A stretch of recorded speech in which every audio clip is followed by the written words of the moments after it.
నిజంగా మీరు కూడా వినాలి. ఈ పవన్ కళ్యాణ్ ఎంత ధైర్యస్తుడు అంటే, వన్స్ ఆన్ టైం హైదరాబాద్లో ఉన్నాడు. హైదరాబాద్లో ఉండి ఒక మీటింగ్కి వెళ్ళి, అప్పుడు కేసీఆర్ గారు తెలంగాణలో కేసీఆర్ గారి గురించి ఓ భయంకరంగా కామెంట్లు చేస్తా, జోవియల్గా చప్పట్లు కొట్టించుకుంటా ఫ్యాన్స్కి ఆయన విమర్శించాడు కేసీఆర్ గారిని, తెలంగాణ ఉద్యమ నేతని. ఇది కేసీఆర్ గారికి జారదీశారు. కేసీఆర్ గారు ఎవడరా వాడు? పవన్ కళ్యాణ్. అరే పవన్ కళ్యాణ్ యాస్టివ్గా కేసీఆర్ గారు అన్న మాటలు క్లిప్పులు ఉన్నాయి, మీరు చూసుకోండి.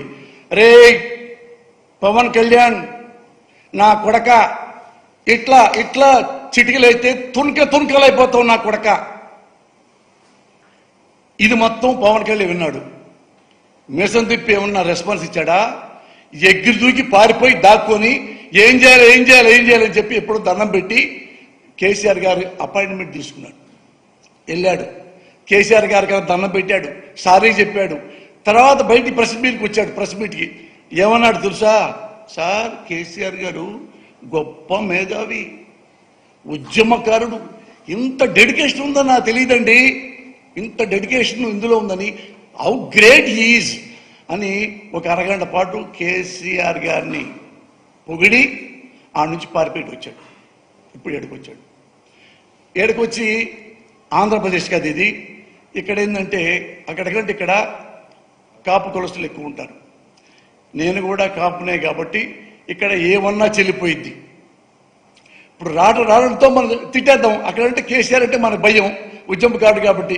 ఇక్కడ పొలిటీషియన్సే కదా, తిట్టేద్దాం అని నోటికి వచ్చినట్టుగా నారా చంద్రబాబు నాయుడు గారిని ఎలా తిట్టారో మీకు తెలుసు, పరిచయం చెప్పాల. నారా చంద్రబాబు నాయుడా, అతను ముఖ్యమంత్రి అవుతాడా అని అందరి ముందు, జనం ముందే అతను వాళ్ళ మామను వెన్నుపోటు పొడిచి ముఖ్యమంత్రి అయ్యాడు. అదే అతనెట్ట ముఖ్యమంత్రి అవుతాడు? వెన్నుపోటుదారుడు అసలు సీఎం అవుతాడు అతను? అతనికి జనాలు ఓటేస్తారా? స్టాప్ చేసి కబ్జా చేశాడు. ఓ వాళ్ళ కొడుక, అయ్యో వాళ్ళ కొడుకు తెలీదా? నారా లోకేష్ బాబు తిని పందిలాగా తినేసి ఎంత తిన్నావంటే, లోకేష్ నువ్వు తిని అవినీతి ఇంత సంపాదించి ఎట్ చేస్తున్నావు. పైన మీ తాత ఎన్టీ రామారావు గారు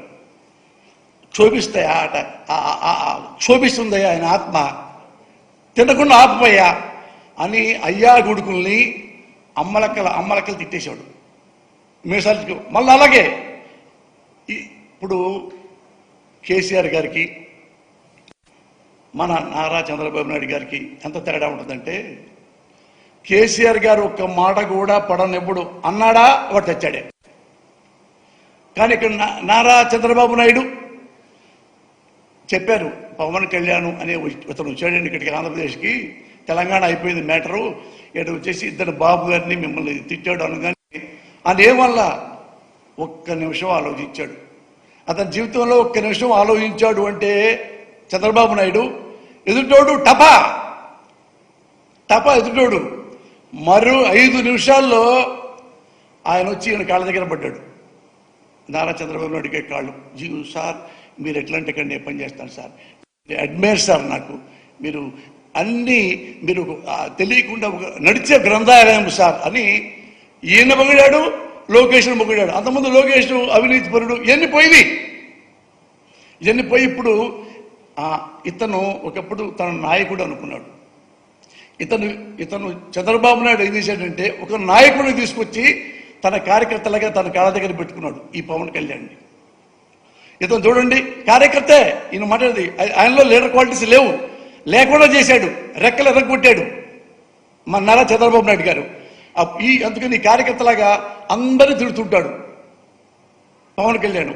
సేమ్ అందరూ కూడా ఒక కార్యకర్తను తిట్టినట్టుగా ఇతను తిడతా ఉంటారు. అలా కార్యకర్తలాగా దగ్గర పెట్టుకొని, సార్ ఏం కావాలి సార్ నా గురించి? కాపు ఓట్లన్నీ మనకు కావాలి, నువ్వేం చేస్తావు నాకు తెలియదు. అరే సార్ మా కాపుల్ని పడేయటం అంతసేపు సార్, ఇంత ప్యాకేజీ మాట్లాడుకున్నాడు. ముందు రౌండ్లోనేమో మనమంతా కాపులం ఇదిగా ఉండాలి, నన్ను ఓట్లన్నీ వేస్తే నేను సీఎం కూడా అవుతాను. పాపం వాళ్ళు అమాయకులు, కాపు యూత్ కుర్రోళ్ళందరూ విజిల్స్ చప్పట్లు. రెండోసారి మళ్ళా తిరిగాడు, ఇదే చెప్పాడు, మనంతా యూనిటీగా ఉండి మన ఓట్లను యూనిటీగా ఉండి మళ్ళా ఇతను సేమ్ అవుతున్నాడు కానీ సంతోషపడిపోయారు. మళ్ళీ థర్డ్ టైం వచ్చి మనమంతా ఒకటైపోయి మన ఓట్లన్నీ గుత్తంగా మన జన కాదు నారా చంద్రబాబు నాయుడుకి వేయాలి మనం. అదేంటి సార్ మీరు జనసేన పార్టీ పెట్టారు, మీరు సీఎం అవుతారని చెప్పి లాస్ట్ రౌండ్లో చెప్పారు కదా. ఏమయ్యా, నా సీఎం అయ్యేంత సీఎం నాకు లేదు. ఆయన విజన్ ఉన్న మనిషి నారా చంద్రబాబు నాయుడు. చూడండి ఈ పవన్ కళ్యాణ్ యొక్క మెంటాలిటీ ఏంటో చూడండి.